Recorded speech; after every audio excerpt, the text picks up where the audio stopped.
Hai, Sobat Dunia Donghua yang tercinta, kita berjumpa kembali, tidak lama-lama mari kita lanjutkan ceritanya. Selamat mendengarkan dan selamat berimajinasi. Zhao Fuquan segera kembali ke Sekte Kuang Dao Tian, tetapi dia tidak muncul. Sebaliknya, dia diam-diam menghubungi Tetua Agung. Dia menunggu di gang gelap untuk waktu yang lama. Dia mengepalkan tinjunya dan memperhatikan. Sampai Tetua Agung muncul, dia dengan cepat membangun penghalang dan dengan bersemangat menarik Tetua Agung untuk berbisik. Saudara Song, saya menemukan kesempatan besar. Tanpa menunggu Tetua Agung berbicara, dia buru-buru berbicara. Tetua Agung terkejut dan mengerutkan kening.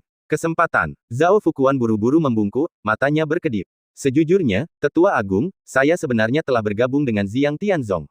Pada saat yang sama, saya secara tak terduga menemukan bahwa Master Sekte Luo memakan sepotong ekor ikan pengubah Dao dan langsung menerobos ke tingkat keempat dari pangkat surgawi.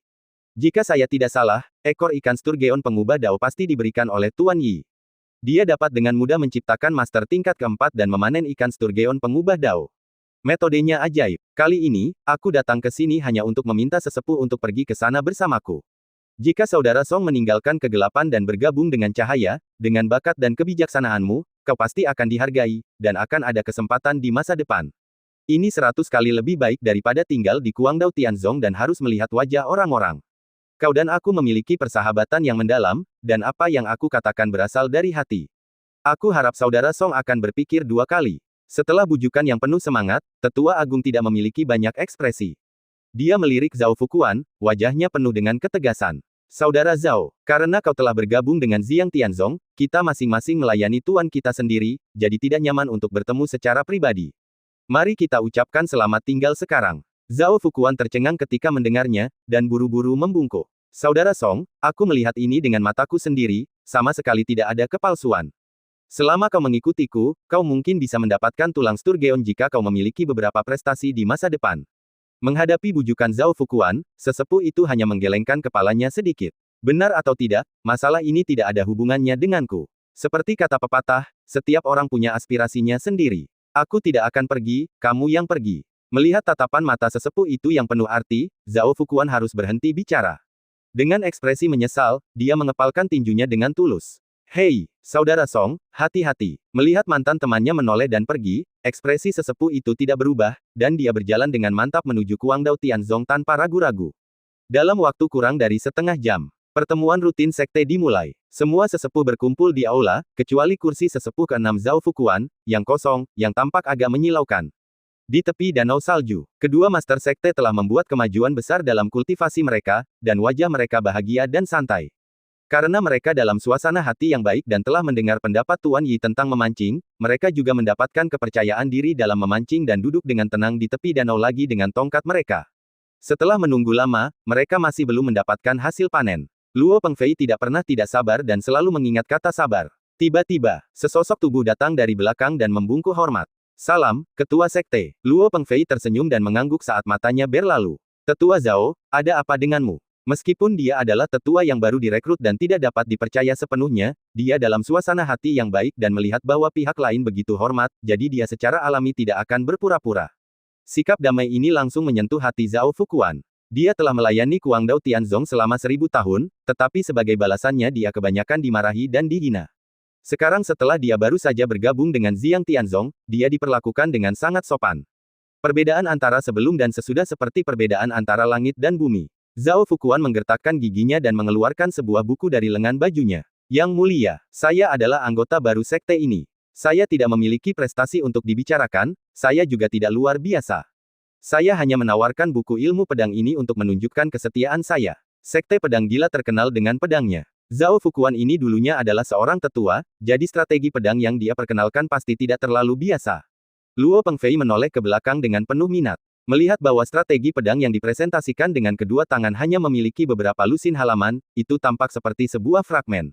Tiba-tiba, Luo Pengfei sedikit mengernyit. Tetua Zhao, buku ilmu pedang ini adalah. Zhao Fuquan menjawab dengan cepat. Yang mulia, strategi ini disebut 6 gaya pedang absolut. Saya hanya memiliki fragmen dari 3 gaya pertama. Saya harap Anda memaafkan saya. Swiss. Begitu suara itu jatuh, bahkan lelaki tua Su yang duduk dengan tenang di samping menoleh ke belakang dengan heran. 6 gaya pedang absolut adalah ilmu pedang rahasia dari Sekte Pedang Gila. Itu tidak pernah diwariskan selama 10.000 tahun. Dikabarkan bahwa hanya ada 6 gaya, tetapi mereka sangat tajam dan mengandung makna sejati ilmu pedang yang sangat mendalam. Ini adalah fondasi sekte pedang gila. Bahkan jika itu hanya setengah, itu adalah harta yang akan membuat iri setiap Tianzong. Melirik cahaya hijau di mata lelaki tua Su, Luo Pengfei merasa lebih nyaman. Ia menerima buku itu sambil tersenyum. Karena ini adalah ketulusan hati tetua Zhao, aku tidak mungkin menolaknya. Keduanya menyerahkan strategi pedang itu sambil tersenyum ramah. Melihat Zhao Fuquan, yang bijaksana dan masuk akal, Luo Pengfei merasa semakin enak dipandang. Tetua ini, yang pernah bergabung dengan Ziyang Tianzong sebelumnya, memiliki visi yang tidak dapat dibandingkan dengan orang biasa. Sekarang ia dapat menawarkan buku rahasia yang sangat berharga, dan kesetiaannya terbukti. Kultivasinya telah meningkat pesat, dan ia telah mendapatkan bawahan yang luar biasa. Luo Pengfei merasa sangat senang. Melihat mata Su Baichuan yang penuh rasa iri lagi, ia merasa semakin bangga. Orang tua ini, ia telah memakan ikan sturgeon terlebih dahulu dan menyadari jalan pedang. Jadi apa? Sekarang ia masih iri dengan 6 gaya pedang. Ia pantas mendapatkannya. Setelah begitu banyak kejutan, Luo Pengfei dalam suasana hati yang baik. Ia melambaikan tangannya di tempat. Tulang ikan melayang keluar dari cincin. Penatua Zhao, seperti kata pepatah, kesopanan adalah timbal balik. Anda dapat dengan setia menawarkan strategi pedang. Saya jelas bukan orang yang pelit. Ini adalah tulang ikan sturgeon, yang mengandung makna sebenarnya dari Jalan Agung. Saya harap Anda dapat menikmatinya dengan baik. Zhao Fuquan sangat gembira ketika mendengar suara itu. Melihat tulang-tulang ikan berkilauan dengan cahaya putih melayang, wajahnya memerah karena kegembiraan. Meskipun dia tahu bahwa kedua master sekte memiliki banyak tulang ikan, dia juga terkejut melihat harta karun seperti itu diberikan dengan begitu mudah. Zhao Fuquan mengambil tulang-tulang ikan dengan hati-hati dengan kedua tangannya dan mengucapkan terima kasih berulang kali. Setelah sekian lama bersyukur, dia memberanikan diri untuk perlahan melihat tulang-tulang ikan di tangannya, tenggorokannya bergerak dan jantungnya berdetak kencang seperti drum. Dengan harapan besar, dia menjilatnya dengan gugup. Tiba-tiba, perasaan mengerikan akan dao besar melonjak di benaknya. Yang terjadi selanjutnya adalah kultivasi mendalam yang hanya bisa diakumulasikan dalam ribuan tahun. Dalam sekejap mata, dia dipenuhi dengan kekuatan dao besar yang mengerikan, terjalin seperti brokat, dan fenomena aneh langit dan bumi tiba-tiba muncul. Sebelum dia bisa bereaksi, dia telah dengan mulus menembus ke tingkat ketiga peringkat surgawi. Meskipun dia sudah menduganya, dia masih tidak bisa tenang, dan ada badai di hatinya. Di tengah kegembiraannya yang meluap-luap, telapak tangan Luo Pengfei menepuk bahunya dengan lembut. Kamu masih tenang, simpan saja, dan simpan semua kegembiraan itu untuk dirimu sendiri, dan rahasiakan. Ya. Tetua Zhao mengangguk seperti ayam mematuk nasi, tahu bahwa hal-hal seperti itu tidak boleh dikatakan sembarangan, dan ia sangat bersyukur dalam hatinya. Mengingat kembali berbagai frustrasi di masa lalu, hal itu sangat kontras dengan saat ini. Bagaimana mungkin kau bisa diperlakukan seperti itu hanya karena mengikuti Lu Renkuang, dan bahkan tidak memikirkan apa yang disebut harta karun? Ribuan tahun pengabdian, semuanya diberikan kepada anjing. Sebagai perbandingan, Luo Pengfei begitu murah hati dan penuh hormat, yang jauh lebih kuat. Ia segera memutuskan dalam hatinya untuk membawa teman lamanya bersamanya dan bergabung dengan cahaya bersama. Di tengah kegembiraannya yang meluap-luap, pertemuan rutin Kuang Dao Tianzong telah berubah menjadi suasana yang sangat canggung.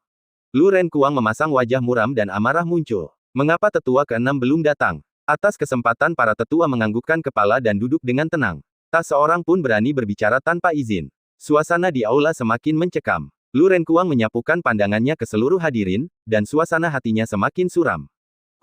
Aku baru saja memarahinya beberapa kali kemarin, tetapi tetua keenam melewatkan pertemuan rutin hari ini.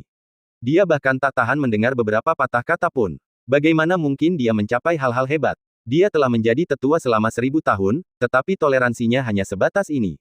Aku sungguh kecewa. Para tetua saling memandang dengan tenang, dan semua orang dalam bahaya.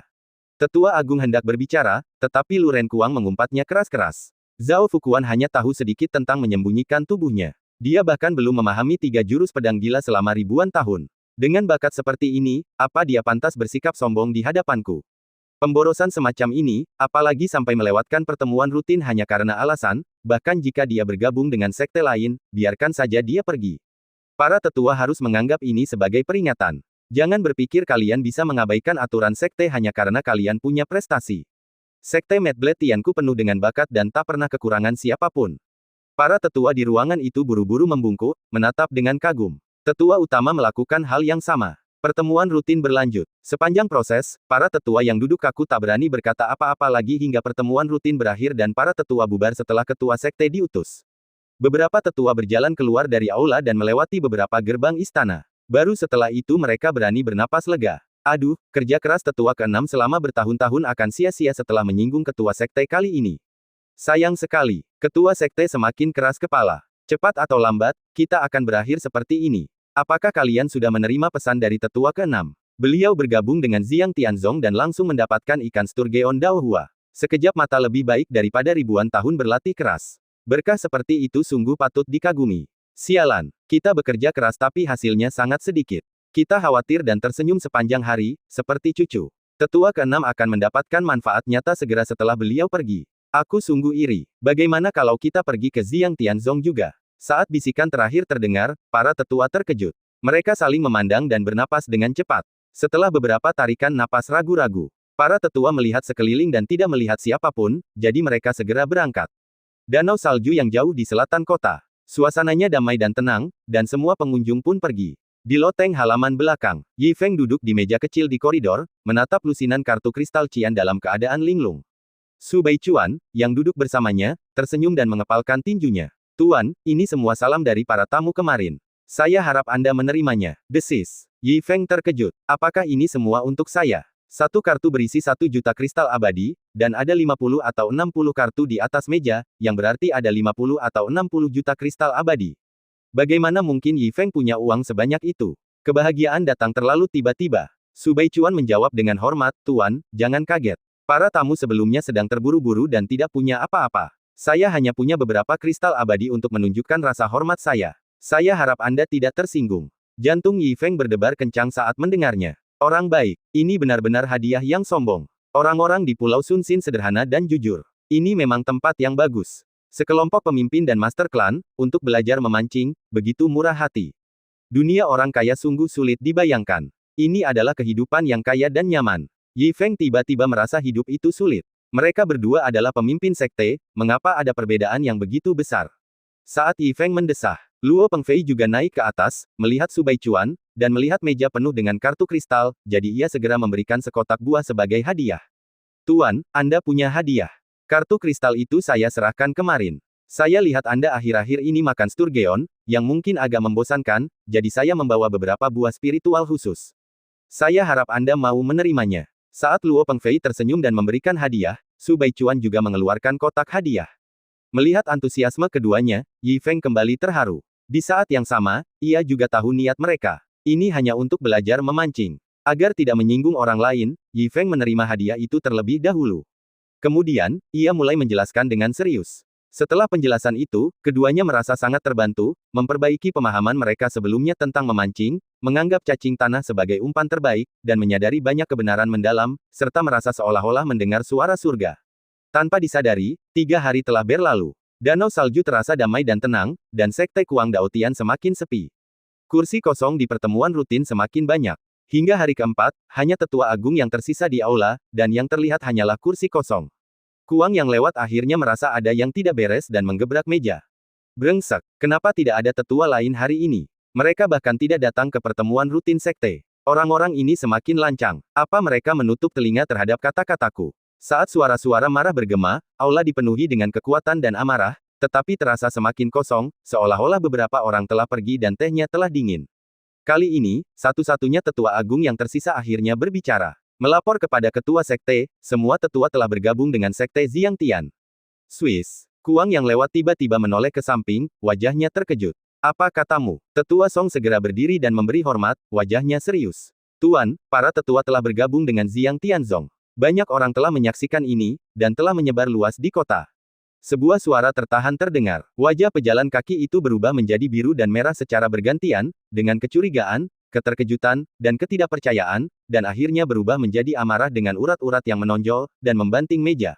Bang! Dengan suara keras, meja giok peri berubah menjadi puing-puing. Pejalan kaki itu meraung dan mengumpat, menggertakkan giginya karena marah. Brengsek! Brengsek! Ketua sekte ini memperlakukan mereka dengan baik. Selama beberapa ribu tahun terakhir, mereka telah menduduki posisi tetua dan menikmati begitu banyak sumber daya di sekte ini. Mereka benar-benar berbalik melawan dan mengkhianati kita. Mereka benar-benar sekelompok bajingan yang tidak tahu berterima kasih. Semakin ia memikirkannya, semakin marah ia. Pejalan kaki itu mondar-mandir dan mengumpat. Apa bagusnya sekte Jiang Tian? Itu hanya sekte Tian keempat. Mereka seperti membuang mutiara dalam kegelapan. Pasti Lao Liu. Dia pasti telah disihir oleh Luo Pengfei dan membawa pergi para tetua lainnya. Mereka pasti akan menyesalinya di masa depan. Kelompok penjahat yang tidak tahu berterima kasih ini. Setelah mengumpat beberapa kali, pejalan kaki itu tiba-tiba berbalik dan menatapnya. Tetua Song, bukankah kau disihir oleh Lao Liu? Apa kau tidak berencana untuk pergi bersama mereka? Dihadapkan dengan pertanyaan-pertanyaan yang mencurigakan, sang tetua membungkuk dengan suara berat. Guru, saya, Song, telah bekerja keras untuk Sekte Kuang Dao Tian selama bertahun-tahun, dan Anda telah melihat semuanya. Apapun yang orang lain katakan, saya tidak akan pernah pergi. Lu Ren Kuang terharu dan mengangguk, dan kecurigaan di matanya menghilang. Oke, hanya setelah ombak besar, emas yang sesungguhnya dapat terlihat. Pada saat ini, saya tahu bahwa Tetua Song layak menjadi pilar sekte kita. Hati yang begitu setia sejuta kali lebih baik daripada hati para penjahat itu. Dengan senyum pujian, Lu Ren Kuang yang duduk tampak lega. Kemarahan di wajahnya mereda sebagian besar, dan matanya menunjukkan kilatan cahaya yang cemerlang. Biarkan saja para penjahat itu melakukan apa yang mereka inginkan. Luo Pengfei hanya mengandalkan Yi itu, yang paling tinggi berada di tingkat kelima, sama sekali bukan orang hebat.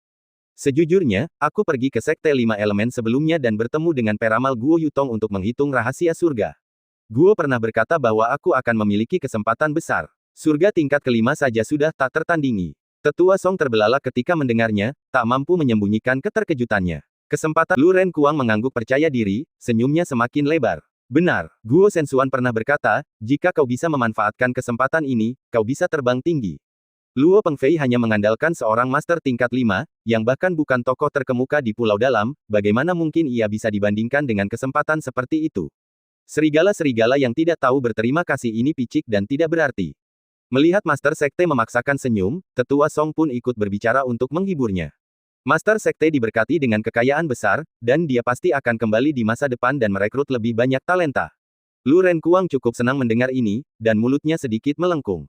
Menatap tetua yang setia dan saleh itu, ada sedikit sentuhan dan kekaguman di matanya. Tetua Song, kau memang pilar sekte kami. Sambil berbicara, ia mengeluarkan sebuah buku dari lengan bajunya. Inilah rahasia sekte kami, 6 gaya pedang tertinggi. Sebagai seorang tetua, Anda telah mempelajari 3 gaya pertama. Buku rahasia ini mencatat 3 gaya terakhir, serta wawasan pedang dari semua pendahulu. Selama Anda belajar dengan tekun, Anda akan mampu meraih kesuksesan besar dalam ilmu pedang. 6 gaya pedang tertinggi ini mengandung makna pedang tertinggi, yang merupakan fondasi sekte kami dan tidak boleh diwariskan kepada orang lain. Tetua itu menerima buku itu dengan gugup, matanya penuh emosi. Terima kasih, Master Sekte. Lu Ren Kuang melambaikan tangannya dengan ringan dan berjanji dengan percaya diri. Tetua Song, tidak perlu melakukan ini. Saya memiliki kesempatan besar, dan saya telah melihat ketulusan dan kesetiaan Anda. Saya tidak akan pernah memperlakukan Anda dengan tidak adil di masa depan. Ketika kesempatan itu tiba, Anda dan saya akan bangkit. Pada saat itu, Sekte Pedang Gila akan berdiri tegak di Laut Cina Timur selamanya. Anda dan saya akan bersama-sama mengambil alih dan membuat para penjahat itu menyesali kesalahan mereka. Kata-kata yang mendominasi bergema, dan Tetua Song benar-benar terkesan. Saya mematuhi perintah Anda. Terima kasih atas dukungan Anda, Master. Meskipun istana besar itu kosong, semua orang bersatu dan membicarakan ambisi mereka, jauh melampaui masa-masa makmur. Lu Ren Kuang tampak tenang dan kalem, duduk setenang gunung, seolah tak peduli dengan pembelotan para tetua, dan selalu tampak yakin bahwa ia telah mengendalikan segalanya. 2 hari berlalu seperti ini. Pertemuan rutin sekte telah dibatalkan karena situasi tersebut. Lu Ren Kuang sedang duduk di ruang belajar, memeriksa sendiri buku-buku keuangan. Tiba-tiba, seorang murid sekte dalam datang dengan panik. Ia berdiri di depan pintu dan mengepalkan tinjunya untuk memberi hormat. Guru, sesuatu yang buruk telah terjadi. Lu Ren Kuang bahkan tanpa mengangkat matanya, dan perlahan membolak-balik buku. Ada apa? Para murid di luar sekte melapor dengan gugup, suara mereka sedikit gemetar. Hari ini, sejumlah besar diaken dan wali membelot lagi, dan hampir semua anggota senior sekte kita membelot. Mendengar ini, Lu Ren Kuang tetap setenang gunung. Sambil membolak-balik buku, lengkungan percaya diri muncul di sudut mulutnya. Tidak masalah, mereka hanya sekelompok orang tak berguna tanpa visi. Kalau mereka pergi, ya pergi saja. Kita bisa merekrut lebih banyak orang berbakat di masa depan. Bagaimana mungkin mereka menggoyahkan fondasi Kuang Dao Tianzong kita? Aku sudah tahu tentang masalah ini. Tidak perlu melaporkannya lagi. Biar tetua agung yang mengurus semuanya. Begitu suara acuh tak acuh itu terdengar, para murid di luar sekte buru-buru melapor lagi. Guru, tetua agung juga telah membelot. Swiss. Pejalan kaki itu begitu terkejut hingga tangannya berhenti dan ia tiba-tiba mendongak. Apa katamu? Menghadapi pertanyaan dengan nada curiga, para murid di luar sekte itu ketakutan dan semakin membungkuk. Ki, laporkan pada guru. Tetua Agung juga menghilang hari ini. Para wali dan diaken itu dibawa pergi olehnya. Pejalan kaki itu begitu terkejut hingga matanya terbelalak dan ia tak lagi tertarik untuk melihat-lihat buku rekening.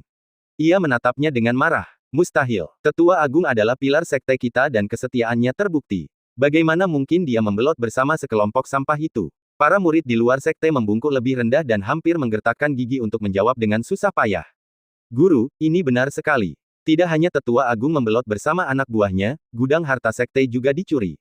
Sekarang aku khawatir dia sudah bergabung dengan sekte lain. Kudengar. Sebelum dia selesai berbicara, wajah Lu Renkuang menjadi malu, dan dia tidak bisa kembali sadar untuk waktu yang lama.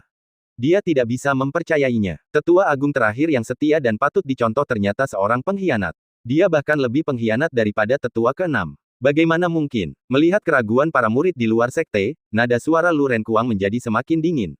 Ayo, para murid di luar sekte sudah gemetar. Kudengar para tetua yang pergi sebelumnya juga diinstruksikan oleh Tetua Agung. Bahkan tetua ke-6 yang membelot lebih dulu mengadakan pertemuan pribadi dengannya. Ada rumor di mana-mana bahwa pembelotan sekte Kuang Dao Tian kita direncanakan oleh Tetua Agung. Dia adalah pengkhianat terbesar. Boom! Suara gemerlap dan gemetar bergema di toko buku, tetapi terdengar seperti guntur di telinga Lu Renkuang. Tetua yang setia itu ternyata seorang pengkhianat. Semua ini karena dia. Apakah dia berpura-pura selama ini? Lu Renkuang tiba-tiba berdiri, dan merasakan matanya menjadi gelap. Dia tertipu. Dia bertanya lagi dengan tergesa-gesa, dan suaranya sudah panik. Siapa yang tersisa di sekte sekarang? Berapa kerugian perbendaharaan? Para murid di luar sekte langsung berlutut. Ki, laporkan kepada ketua sekte. Semua anggota tingkat tinggi sekte telah membelot, dan hanya sedikit dari kita para murid yang tersisa. Perbendaharaan telah dijarah sejak lama. Akumulasi ribuan tahun telah dicuri oleh sesepuh. Baik manusia maupun uang hilang. Warisan 1000 tahun sekte Kuang Dao Tian telah hancur hari ini. Terkejut oleh kenyataan itu, Lu Renkuang merasa sedikit pusing, dan ia tidak bisa lagi mendengar suara apapun di samping telinganya. Senyum setia sang sesepuh terus muncul di benaknya. Bawahan setia yang ia pikir setia ternyata pengkhianat. Yang lebih menggelikan lagi adalah dia sangat mempercayai pengkhianat anjing ini. Dia dibiarkan dalam kegelapan oleh pihak lain selama seluruh proses, dan dia bahkan diberi buku rahasia tertinggi. Dia benar-benar dikhianati tanpa menyadarinya, dan dia masih membantu pihak lain menghitung uang. Semakin dia memikirkannya, semakin ironis itu. Wajah tua Lu Renkuang panas, dan suasana hatinya juga naik turun.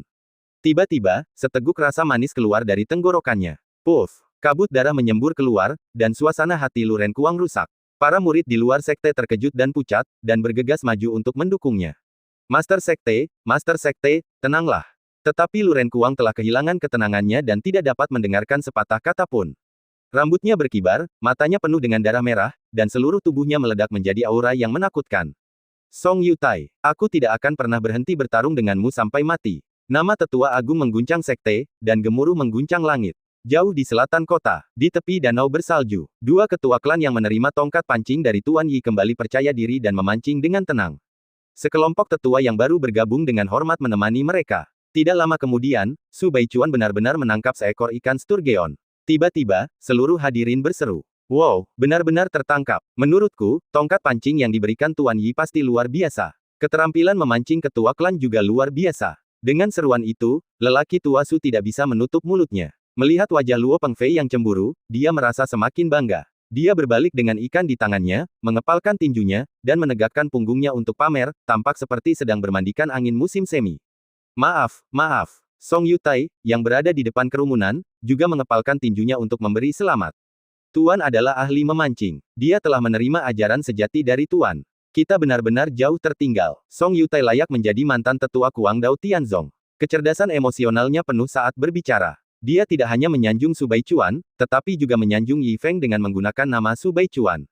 Dapat dikatakan bahwa dia melakukan dua hal sekaligus. Su Baichuan sangat senang dan membelai jenggotnya dengan satu tangan dan tersenyum. Tetua Song, Anda terlalu menyanjung.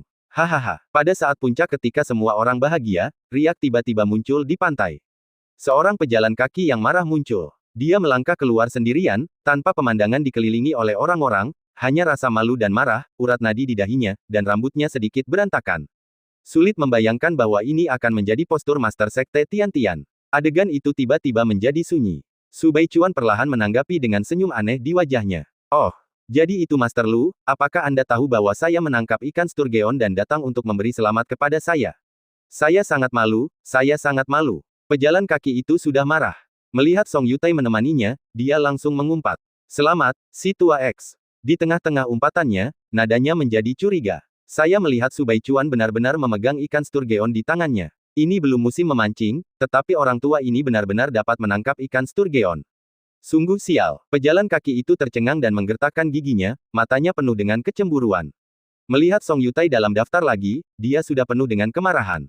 Su Baichuan tenang, hanya menundukkan matanya dan tersenyum. Hehe, Tuan Lu, Anda dan saya telah berteman selama bertahun-tahun, mengapa Anda saling menjelek-jelekkan satu sama lain ketika kita bertemu? Kedua tuan itu bertukar kata, dan aura di pantai penuh dengan penindasan. Seluruh tempat itu tampak tenang, setenang jangkrik. Merasakan tatapan banyak wajah yang dikenal, dan melihat Su Baichuan benar-benar memiliki kepercayaan diri untuk bertanya kembali, pejalan kaki itu menyipitkan matanya dengan dingin, dan pandangannya menyapu ikan sturgeon di tangan Su Baichuan. Su Baichuan, Anda dan Luo Pengfei mengandalkan keterampilan memancing Anda untuk menyihir begitu banyak orang, bukan? Saya tidak peduli dengan orang lain, tetapi Anda telah membajak orang-orang dari Kuang Dao Tianzong saya, dan bahkan ilmu pedang rahasia sekte kami telah diambil. Saya tidak akan pernah melepaskannya. Jika Song Yutai dan orang-orang yang terlibat tidak diserahkan hari ini, kemarahan saya tidak akan pernah mereda. Senyum Su Baichuan semakin kuat. Saudara Lu, Anda salah. Seperti kata pepatah, orang pergi ke tempat yang lebih tinggi dan air mengalir ke tempat yang lebih rendah. Sudah menjadi sifat manusia bagi para tetua Anda untuk bergabung dengan orang lain. Bagaimana Anda bisa menyalahkan kami? Saat tawa terdengar, orang-orang terus berdiri di belakang dua master sekte, yang sebagian besar adalah para tetua Kuang Dao Tianzong sebelumnya, dan mereka tidak terlalu takut. Menghadapi mata dingin dan tatapan tenang, orang-orang yang lewat bahkan lebih marah. Oke, kalian sekelompok bajingan yang tidak tahu berterima kasih, apakah kalian mulai membangun otoritas untuk pemimpin baru? Jika saya tidak mengambil tindakan hari ini, reputasi Kuang Dao Tianzong saya mungkin akan dilupakan oleh dunia. Karena kamu ingin melindungi para pengkhianat ini, kebetulan saja kita sudah tidak bertarung selama lebih dari 100 tahun, mari kita lihat siapa yang lebih baik hari ini. Meskipun dia sendirian, kepercayaan diri Lu Ren Kuang tidak berkurang sedikit pun. Ini adalah kepercayaan diri orang kedua di pulau itu. Hanya satu kata saja dapat mengguncang seluruh pulau Sun Xin hingga runtuh. Namun hari ini, orang-orang tidak banyak bereaksi. Kedua pemimpin itu bersikap acuh tak acuh seolah-olah mereka mendengar lelucon, dan saling memandang dengan tenang dengan penuh ejekan. Setelah memakan ikan sturgeon Hua Dao selama beberapa hari berturut-turut, kultivasi mereka telah meningkat pesat, dan mereka juga telah memahami kekuatan cara-cara hebat lainnya. Mereka telah mencapai alam tahap tengah tingkat keempat dari peringkat surgawi, dan kekuatan tempur mereka jauh lebih unggul daripada yang berada di level yang sama. Sangat mudah untuk mengalahkan Lu Ren Kuang. Pria bodoh dan sombong ini masih tidak tahu bahwa dia ada di sini untuk membalas dendam dan membuat masalah, tenggelam dalam kalender lama orang kedua di pulau itu. Dia benar-benar tidak tahu seberapa tinggi langit dan seberapa dalam bumi. Menyadari bahwa tetua Liu sedang menonton dari kejauhan, Su Baichuan tersenyum dan menolak untuk membujuknya. Saudara Lu, tidak boleh ada perkelahian di tepi danau. Ini adalah aturan turun-temurun. Jangan buat kami kesulitan. Pernyataan ini memang masuk akal, dan juga cukup membuat pemilik pulau itu malu, tetapi bagi orang yang lewat, itu terdengar aneh. Dia sudah marah dan berteriak di tempat. Hari ini hanya kompetisi, bagaimana kita bisa bicara tentang perkelahian? Siapapun yang berani bicara omong kosong di sini, aku tidak akan melepaskannya dengan mudah. Jangan membuat alasan untuk menolak. Hari ini, kita akan menyelesaikan semua dendam baru dan lama bersama-sama. Mari kita lihat siapa yang sebenarnya. Dia mengabaikan semua yang ada di sekitarnya, dan apa yang disebut aturan juga dikesampingkan olehnya, seolah-olah tidak ada seorang pun kecuali pemilik pulau yang layak untuk dipandang. Orang yang lewat itu berteriak dengan tangan di belakang punggungnya, sudah meremehkan segalanya. Melihat ekspresi yang agresif dan sombong itu, mantan tetua ke-6 Zhao Fukuan sudah mengepalkan tinjunya dan berbicara lebih dulu. Master Sekte, orang yang lewat ini sombong dan mengganggu kesenangan memancing. Biarkan aku bertindak dan membalas penghinaan yang pernah kuderita. Luo Pengfei belum menanggapi. Orang yang lewat itu tertawa marah, menunjukkan ekspresi menghina. Beraninya kau mengatakan kata-kata sombong seperti itu. Hahaha. Melihat tawa menghina itu, Luo Pengfei terlalu malas untuk berkata lebih banyak dan mengangguk acuh tak acuh. Ya, cepat bertarung, saudara Su dan aku masih harus pergi memancing. Zhao Fukuan mengepalkan tinjunya dan melangkah maju, dengan ekspresi semangat juang. Master Sekte Lu, tolong. Melihat bahwa mantan bawahannya benar-benar dikirim keluar, penghinaan di mata orang yang lewat itu menjadi lebih besar. Kau benar-benar tidak tahu seberapa tinggi langit. Setiap kali sesuatu terjadi, kau digunakan sebagai kambing hitam, dan kau bahkan tidak menyadarinya. Kursi ini akan memberitahumu apa bedanya. Jika aku tidak bisa mengalahkanmu dalam 3 gerakan, aku bersumpah tidak akan pernah tinggal di Pulau Sunsin. Saat suara berat itu bergema, pejalan kaki itu menatap dingin dengan kedua tangan di belakang punggungnya. Kekuatan Dao besar mulai terpancar dari tubuhnya, dan matanya penuh dengan sikap yang tak terkalahkan. Hal yang aneh adalah, kultivasinya yang mengerikan yang pernah menghancurkan seluruh pulau tidak menimbulkan banyak reaksi saat ini. Para pejalan kaki tidak melihat banyak rasa takut, dan tampaknya tidak merasakan terlalu banyak tekanan. Tampaknya ada sesuatu yang salah. Firasat aneh itu baru saja muncul di benaknya, dan mata pejalan kaki itu tiba-tiba membelalak. Zhao Fuquan yang berseberangan benar-benar meledak dengan kekuatan Dao besar yang mengerikan, menjalin warna yang mengerikan di sekitar tubuhnya. Dari kejauhan, dia benar-benar memiliki sikap seorang yang mulia 9 Dao. Bagaimana ini mungkin? Bawahan biasa-biasa saja yang sebelumnya tidak dia hargai benar-benar memahami beberapa jenis kekuatan Dao besar. Hati pejalan kaki itu terjerat, dan dia melepaskan kesadaran spiritualnya untuk melihatnya.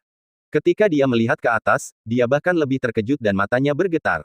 Tingkat keempat dari pangkat surgawi. Mengapa kultivasimu melambung ke level ini? Zhao Fuquan tidak menjawab, tetapi mencibir dan menghunus pedangnya. Kekuatan jalan yang mengerikan, seperti pelangi, terjalin pada bilahnya, memancarkan cahaya yang membuat orang berdebar-debar. Dengan lambaian tangannya, itu melonjak seperti gelombang. Menghadapi cahaya pedang yang luar biasa menyapu. Orang-orang yang lewat terkejut dan wajah mereka berubah. Dia dengan cepat meletakkan tangan kanannya di belakang punggungnya, dan menggunakan kedua telapak tangannya untuk mentransfer kekuatannya untuk melawan dengan seluruh kekuatannya. Angin telapak tangan dan cahaya pedang berbenturan. Suara teredam dan guncangan. Bang! Setelah satu kali pertemuan, Lu Ren Kuang bagaikan rumput bebek tak berakar yang tenggelam di laut, compang camping dan berantakan. Meskipun ia hampir tak mampu menahan tubuhnya, wajahnya tak lagi berdarah. Ia tak mampu bertahan lebih dari beberapa tarikan napas, dan setengah berlutut di tanah sambil mengangkat matanya dengan kaget dan marah. Mengapa tingkat kultivasimu meroket sampai ke titik ini? Hanya satu gerakan. Orang kedua di pulau itu kini compang camping dan ketakutan. Betapa arogan dan angkuhnya dia sebelumnya, betapa menyedihkan dan mencurigakannya Lu Ren Kuang saat ini. Para penonton menatapnya dengan tatapan rumit dan mendesah tak berdaya. Ia sendiri bahkan lebih tak percaya. Seperti jatuh ke dasar lembah dari langit, ia terus bertanya dengan kaget dan ragu. Mustahil. Ini benar-benar mustahil. Melihat wajah yang agak gila dan mengerikan itu, Zhao Fuquan menggelengkan kepalanya tanpa berkata-kata. Tuan Lu, semuanya berbeda sekarang. Kenapa kau pikir kami akan memilih orang lain? Kalau kau tidak melewatkan kesempatan besar berkali-kali dan tidak mendengarkan nasihat jujur kami, bagaimana mungkin kami bisa menghakimi sekte Kuang Dao Tian? Kesempatan besar. Mendengar rahasia di hatinya, pejalan kaki itu mendongak kaget. Kesempatan macam apa yang kau miliki?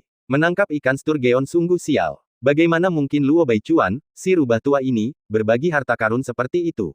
Luo Baichuan masih tersenyum seperti biasa, memamerkan ikan kecil di tangannya.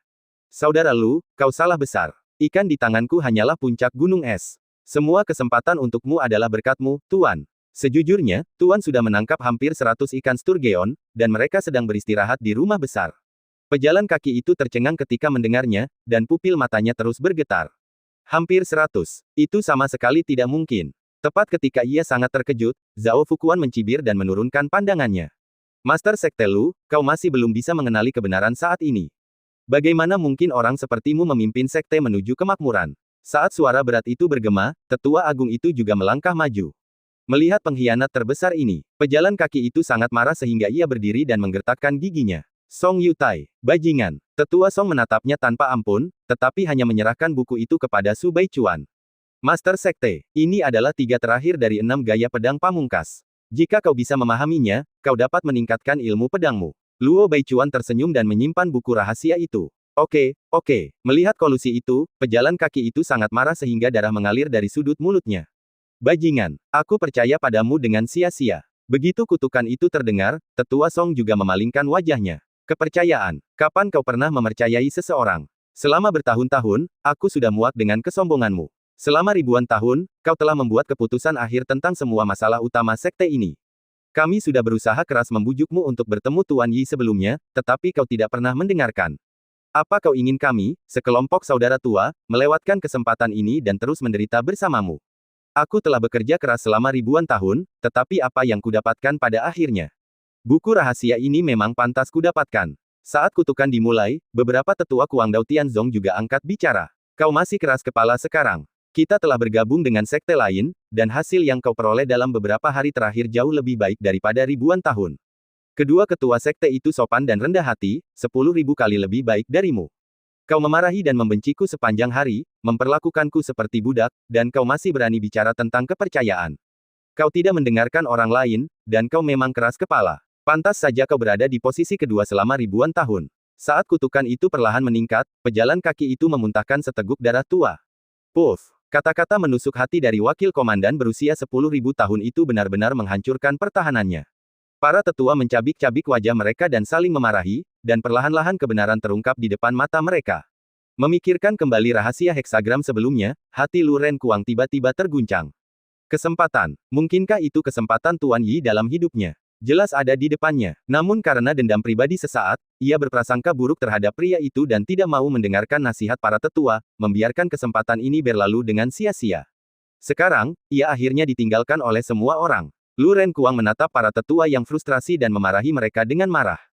Tiba-tiba, ia merasakan emosi campur aduk di hatinya. Merasa bahwa kultivasi semua orang telah meningkat pesat, ia merasa semakin frustrasi dan menyesal. Menatap kedua master sekte itu lagi. Ia bahkan tak bisa melihat kultivasi lawannya dan tertinggal jauh. Hanya beberapa hari, sebagai orang kedua di pulau itu, ia telah menjadi eksistensi kelas 2. Takdir seperti itu telah terlewatkan di depan matanya. Lu Renkuang merasa langit runtuh dan bumi runtuh. Tiba-tiba, ia tersadar dan bergumam, dengan jejak waktu di wajahnya, seolah-olah ia telah menua ribuan tahun dalam sekejap. Kehendak Tuhan mempermainkanku, kehendak Tuhan mempermainkanku. Bang! Kakinya lemas dan ia terduduk di tanah dengan linglung. Celah yang begitu besar bagaikan langit dan bumi. Semakin Lu Renkuang memikirkannya, semakin ia menyesalinya. Semakin ia memikirkannya, semakin ia tak bisa menerimanya. Ia menggertakkan gigi dan begitu marah hingga matanya merah. Melihat tatapan gila ini, kedua pemimpin klan dan semua orang menghela napas. Melewatkan kesempatan seperti ini dengan tangan sendiri, hal semacam ini tak dapat diterima siapapun, apalagi Lu Renkuang yang dulunya berwibawa dan berkuasa. Semua orang bercampur aduk di Pulau Sunsin, dan ada monster di mana-mana, dan bukan hal yang aneh bagi keluarga untuk terpecah belah. Tapi ini pertama kalinya aku melihat situasi yang menyedihkan seperti ini, tapi aku tak bisa menyalahkan orang lain. Jelas, mereka dulunya adalah lawan, tapi sekarang aku justru merasa sedikit simpati pada Lu Renkuang. Menghadapi tatapan iba penonton, Lu Renkuang berdiri dengan susah payah dan malu. Ia penuh dengan kesombongan, dan selama ribuan tahun ia percaya bahwa ia tidak kalah dari orang lain. Sekalipun ia tahu ia salah, ia tak bisa menundukkan kepalanya saat ini. Ia menundukkan kepala, menggertakkan gigi, dan mengepalkan tinjunya dengan susah payah. Semuanya, aku, Lu Renkuang, akan menepati janjiku. Aku akan meninggalkan Pulau Sunsin dan Sekte Kuang Dao Tian akan dibubarkan. Tanpa menunggu kedua pemimpin sekte itu berbicara, Lu Renkuang, dengan wajah memerah, telah menyapu riak-riak di kehampaan dan tiba-tiba menghilang dari pandangan. Kedua pemimpin sekte itu tercengang. Mereka saling memandang beberapa saat, dan tiba-tiba merasa sedih yang tak terjelaskan. Aduh, dia akan menderita karena dosanya sendiri. Siapa yang membuatnya sombong secara alami? Kita harus menjadikannya pelajaran. Di tengah desahan, tepi danau perlahan-lahan menjadi sunyi. Sampai Yi Feng datang untuk memeriksa PR. Terdengar tawa di tepi danau, dan rasa kagum semakin kuat. Tuan, Anda sopan. Tuan, kami semua telah menangkap ikan. Yi Feng sedikit berharap ketika melihat Pak Tua Su dan Luo Pengfei datang dengan gembira. Tetapi setelah melihat lebih dekat, mereka hanya menangkap beberapa ikan kecil. Yi Feng menggelengkan kepalanya tanpa berkata-kata. Ikan ini terlalu kecil, ayo kita lepaskan. Kedua wajah tua itu memerah dan malu, ragu-ragu dan tidak berani menjawab. Yi Feng harus menjelaskan dengan sabar. Bukankah lebih baik jika kau melepaskan ikan-ikan kecil itu sekarang, dan menangkapnya saat mereka dewasa nanti? Ikan-ikan kecil ini bisa bertelur lebih banyak, yang merupakan kegiatan penangkapan ikan yang berkelanjutan. Melepaskan ikan-ikan kecil juga merupakan perbuatan baik. Mungkin nanti akan ada ikan besar yang menunggumu. Kata-kata yang mendalam itu bergema, dan semua orang terus merenung. Mengetahui bahwa ada ikan-ikan kecil di kail, sang guru pun melepaskan mereka dengan murah hati. Sebagai seorang pejalan kaki yang membawa ikan-ikan kecil dan udang, ia sangat sombong. Inilah perbedaan visi dan pola. Kita harus tahu bagaimana memperbaiki pola kita di masa depan. Mengingat ajaran tersebut, semua orang kembali berkonsentrasi memancing. Siapa sangka itu tidak akan lama. Ternyata ada ikan besar di kail. Terdengar seruan terus-menerus di tepi danau, dan suasana pun meledak. Kedua pemimpin klan begitu gembira hingga mereka terus berteriak, dan pada saat yang sama mereka semakin menghormati Yi Feng. Kata-kata sang guru bagaikan mutiara. Ia benar-benar dewa yang tak terduga. Dengan panen ikan yang melimpah lagi. Setelah Tetua Liu mengucapkan selamat tinggal dengan penuh rasa kesal, semua orang kembali ke kediaman dengan gembira untuk merayakannya. Perjamuan berlangsung hingga tengah malam. Kejatuhan Kuang Dao Tianzong juga menggemparkan seluruh Pulau Sunsin. Di paviliun Wanbao, Lu Xinlan menyimpan slip giok itu, matanya yang indah bergetar. Chen Tua, Tuan Yi memang sangat ajaib, tapi kita tidak bertemu dengannya sebelumnya. Aku khawatir ini sebuah kesalahan. Wajah Chen Jiudao serius, mengerutkan kening dan mengelus jenggotnya. Hal ini di luar dugaanku. Dengan kultivasi Tuan Yi, tidak sulit untuk menghancurkan Kuang Dao Tianzong, tetapi untuk memenangkan hati orang-orang, caranya memang di luar dugaanku. Saat ini, banyak orang yang asyik memancing, tapi mereka hanyalah ikan. Lu Xinlan semakin terkejut ketika mendengar suara itu. Apa maksud Chen Tua? Chen Jiudao sedikit menyipitkan mata, wajahnya serius. Kalau tidak salah, Tuan Yi ini memanfaatkan seluruh pulau sebagai danau, kesempatan sebagai umpan, dan bermain-main untuk menangkap ikan besar, lalu mengubah nama Pulau Sunsin ini. Begitu suara itu jatuh, Lu Xinlan begitu terkejut hingga ia menutupi bibir merahnya dengan ringan. Dan, cerita pun berakhir, nantikan cerita selanjutnya. Terima kasih telah mendengarkan.